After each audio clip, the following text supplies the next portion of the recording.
Hello everyone, if you're trying to play Overwatch and you keep getting this error, your rendering device has been lost with the error application closing, then you have come to the right place because in this video I'm going to show you how easy it is to fix this annoying problem on Overwatch easily. So first off, what you're going to do is you're going to open up your start menu and you're going to write here device manager. Now what you're going to do is you're going to go to display adapters and then you'll have your graphics cards driver here. So you're going to right click on it, click properties, and then you're going to go into driver.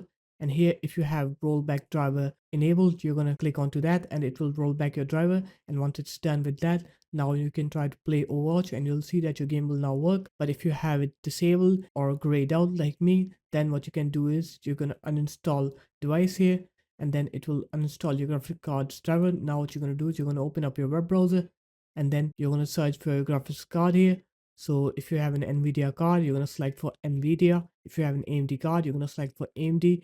And if you have an Intel card, you're going to select for Intel. I'll show you NVIDIA first. After that, I'll show you AMD.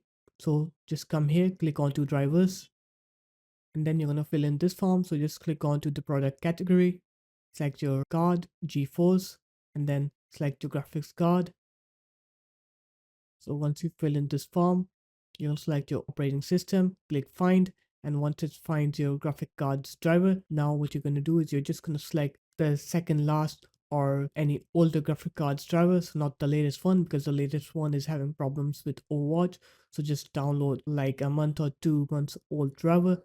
And once you're done with that, now you can try to play the game. I'll show you how to do it on AMD now. So you're going to open up AMD's website, click on to resources, drivers, and then fill in the form, select your graphic cards driver, click submit. And once you're here, you're going to scroll down, click on to previous versions, select your operating system, and just download an old driver. And now you're going to do the same for the Intel GPU as well. So just fill in the form of the graphic cards drivers and then just download any older driver. And then once you're done with that, now you should be able to play Overwatch. So this guys, that's how easy it was. If you guys found this video helpful, make sure to leave a like, comment, and subscribe to the channel. And I will see you in my next video. Peace.